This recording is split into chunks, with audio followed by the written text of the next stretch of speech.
The line in the stars. The skies above Lyra 7 burned emerald and gold as the Vraxian warships descended through the atmosphere. The Lyrans, with their crystalline cities and songs that could heal the mind, had no weapons to speak of, no shields, no warships, only their art and their wisdom, neither of which could stop plasma cannons and gravity bombs. The first city fell in minutes. The second lasted barely an hour. From orbit, the Galactic Confederation observation vessels recorded everything in perfect, dispassionate detail. Their sensors captured the destruction of thousand-year-old crystal spires, the burning of ancient forests whose networked consciousness reached back millennia, and the screams of a people who had never known war. Senior Observer Telek stood on the bridge of the GCS monitor, his four eyes narrowed as he watched the carnage unfold on the view screens. His gray skin had paled to almost white, but his voice remained steady as he dictated his report.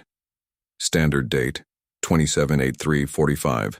Continuation of mandatory observation protocol. The Vraxian Empire continues its annexation of Lyra 7. Estimated civilian casualties now exceed 2 million. In accordance with Confederation Directive 317, we maintain our position of non-interference in sovereign conflicts. His aide, a young Meridian with faintly glowing skin, looked up from her console. Sir, something's approaching from the outer system. Multiple signatures. They don't match any Confederation or Vraxian configurations. Telex frowned. Pirates? No, sir. The signatures are organized, military formation, and they're accelerating. Before Telex could respond, every communication channel on the monitor simultaneously activated. A face appeared on the main view screen. Human, female, dark eyes, and a severe expression beneath short black hair. Her uniform was deep blue with silver insignia that Telex didn't recognize. This is Captain Maya Chen of the Earth Defense vessel Defiant. Lyra 7 is now under the protection of the Earth Defense Fleet. All Vraxian forces are ordered to cease hostilities and withdraw immediately. Telex felt his heart skip. What madness is this? He whispered. The humans had joined the Confederation. Barely 50 cycles ago, newcomers, primitives by most standards. They had been given observer status, allowed to establish a few trade routes and largely ignored by the galactic powers. Their homeworld was unremarkable, their technology derivative, their politics chaotic. And now they were intervening in a sovereign conflict, Captain Chen, Telex sent back. This is Senior Observer Telex of the Galactic Confederation. Your interference violates Directive 317. The Confederation has declared neutrality in this conflict. Stand down immediately. Maya Chen's expression didn't change. We received your transmission, Observer Telex, and we've reviewed your Directive 317. Earth respectfully disagrees with your interpretation. It is not open to interpretation. Telex was shouting now. The Confederation has maintained peace for 2,000 cycles through the principle of non-interference. Is this what you call peace? Chen's voice was ice as she transmitted images of burning Lyran cities. Where we come from, standing by while innocents are slaughtered isn't peace. It's cowardice. The transmission cut. On the tactical display, the Earth Fleet, 12 ships in total, smaller than even the Vraxian force, accelerated toward Lyra 7. The Vraxian response came quickly. Human vessels, this is Warmaster Kraz of the Imperial Dreadnought Subjugator. This world is claimed by the Vraxian Empire. Interference will be considered an act of war against the Empire. Chen's response was immediate. Understood, Warmaster. You've made your position clear. A moment of silence. Then Earth fired first. The leading Earth vessel, the Defiant, launched what appeared to be primitive missiles. The Vraxians didn't even raise shields. Their sensors showing the projectiles were simple kinetic weapons that their defenses could easily absorb. They were wrong. The missiles detonated before impact, releasing clouds of microscopic machines that swarmed over the Vraxian ships' hulls, seeking out and disabling sensor arrays, weapon systems, and engine controls. 3 Vraxian destroyers went dark immediately, drifting powerless. What trickery is this? Warmaster Kraz raged over the open channel. The Earth fleet split into 3 attack formations, maneuvering in ways that seemed random until Telex realized. They were deliberately exposing their smaller vessels to draw fire away from their larger ships, a tactic no Confederation race would consider. Sacrificing the few to gain advantage? Barbaric, yet effective. The humans fought with desperate precision. When Vraxian reinforcements arrived, the Earth vessels released swarms of automated fighters, tiny, expendable craft that acted with a hive mind, adapting to Vraxian tactics faster than the Vraxians could change them. On the surface, small Earth, shuttles breached the atmosphere, deploying ground forces that evacuated Lyran civilians while engaging Vraxian ground troops. The humans fought building to building, street to street, reclaiming the crystal cities inch by bloody inch. "This is insanity," Telix muttered, watching the tactical displays. "They can't hope to defeat the entire Vraxian Empire." But 6 hours later, as the last Vraxian cruiser limped out of the system, Telix faced an uncomfortable truth. The humans hadn't needed to defeat an empire. They just needed to make the cost of this one world too high. Captain Chen's face appeared on his screen. Again, Observer Telix, the immediate threat to Lyra 7 has been neutralized. We are establishing a defensive perimeter and providing humanitarian aid to the Lyran survivors. Telix struggled to maintain diplomatic composure. "Captain Chen, while your intervention may appear successful, you have violated the fundamental principles of the Confederation. Earth will face sanctions, possibly expulsion." Chen nodded. "We understand the consequences, Observer. We also understand something the Confederation seems to have forgotten, that principles mean nothing if they don't protect the innocent." She paused, and for the first time, Telix saw fatigue in her eyes. "We've transmitted our full report to Earth Central Command. Our casualties include 27 dead, 42 wounded. We consider this an acceptable loss to save a civilization. Earth cannot protect everyone," Telix said quietly. "No," Chen agreed. "But we can protect someone. And today, that was enough." The transmission ended, leaving Telix staring at the stars. His aide approached cautiously. "Sir, the Confederation Council is demanding a full report.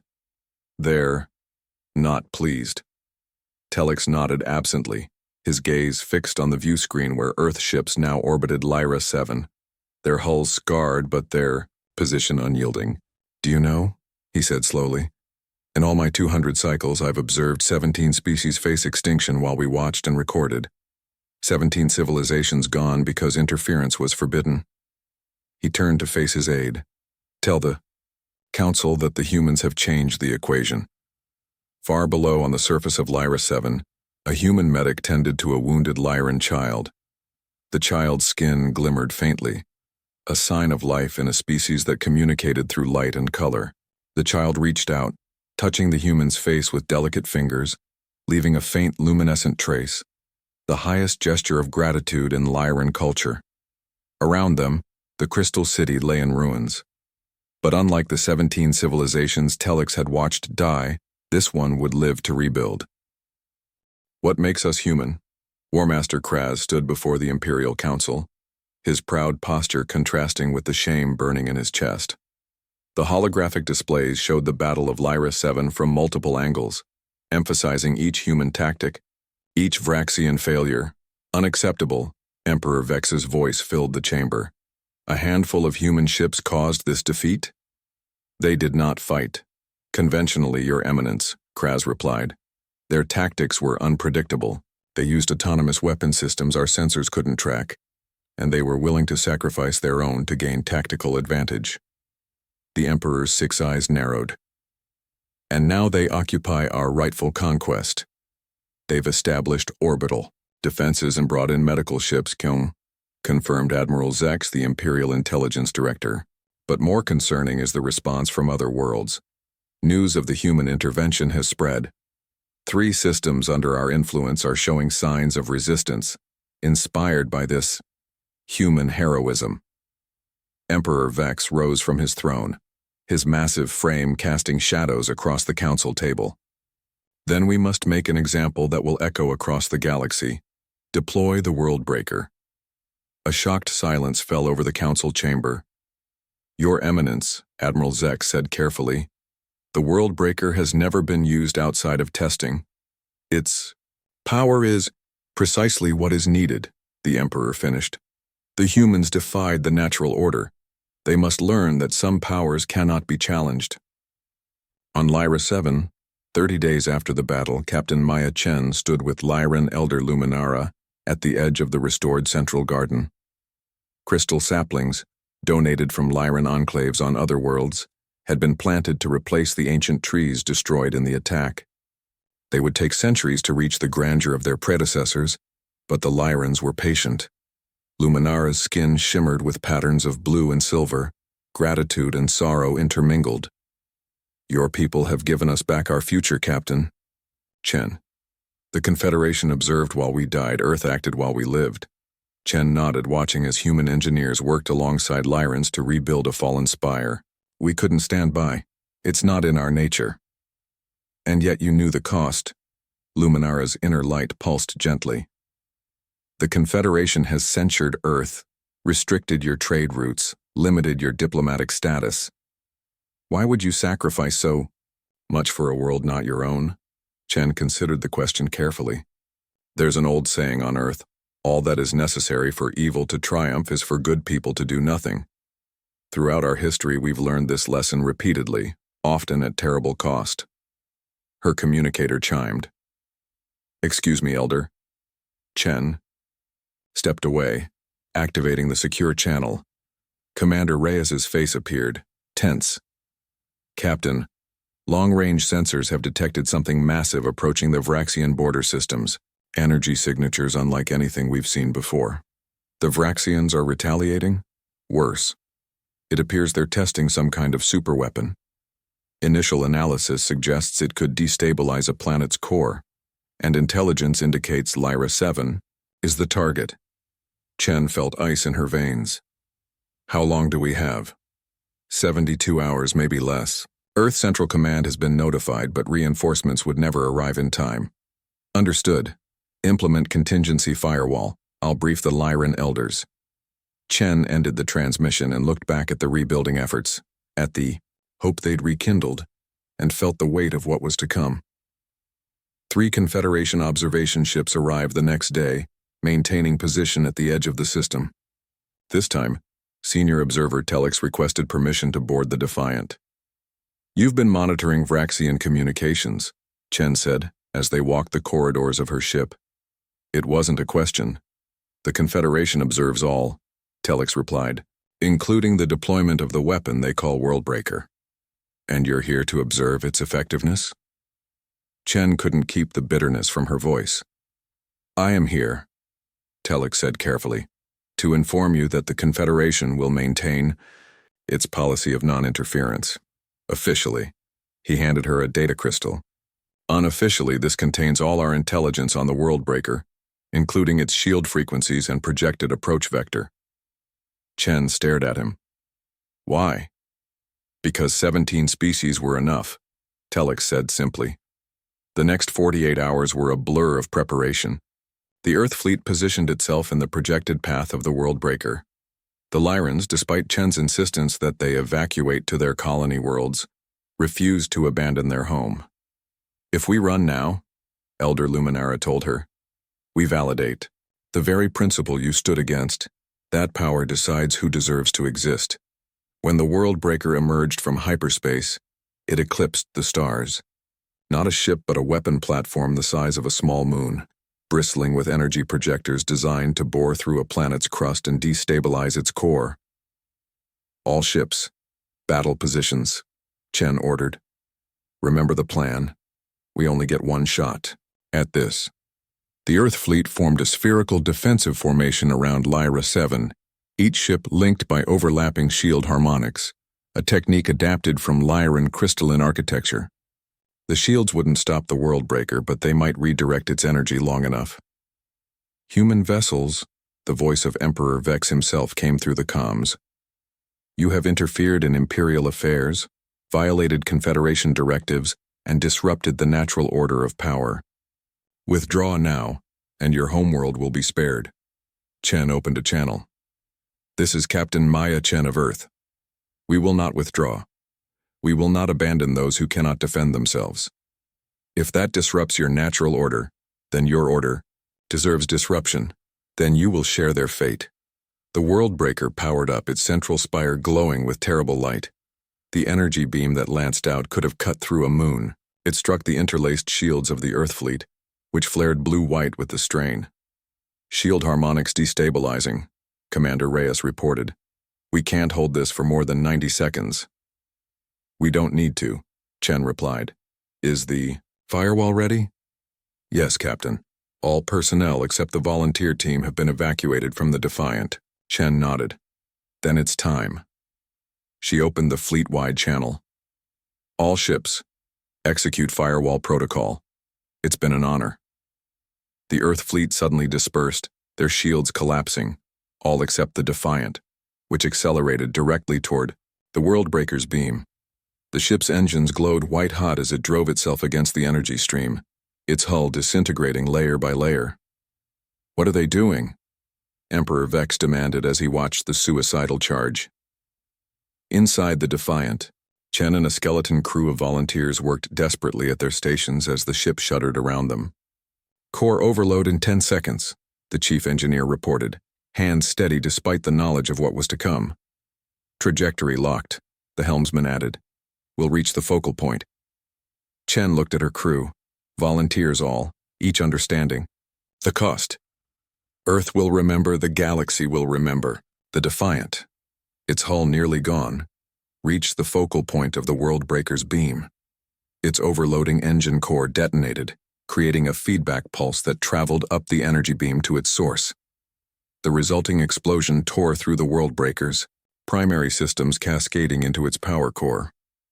From the surface of Lyra 7, the light was blinding, a new star born and dying in an instant. When it faded, fragments of the Worldbreaker drifted lifelessly through space. In the stunned silence that followed, a single message was broadcast from the Earth frigate Intrepid to the Vraxian command ships. This is Commander Reyes of Earth. The Defiant and her crew gave their lives to stop your weapon. Consider carefully whether any world is worth such a price. The Vraxian fleet retreated without further engagement. 3 months later, the Galactic Confederation Council convened an emergency session. The agenda, a fundamental reconsideration of Directive 317, Observer Telix, now promoted to Confederation Ambassador, addressed the Council. The events at Lyra 7 have forced us to confront an uncomfortable truth.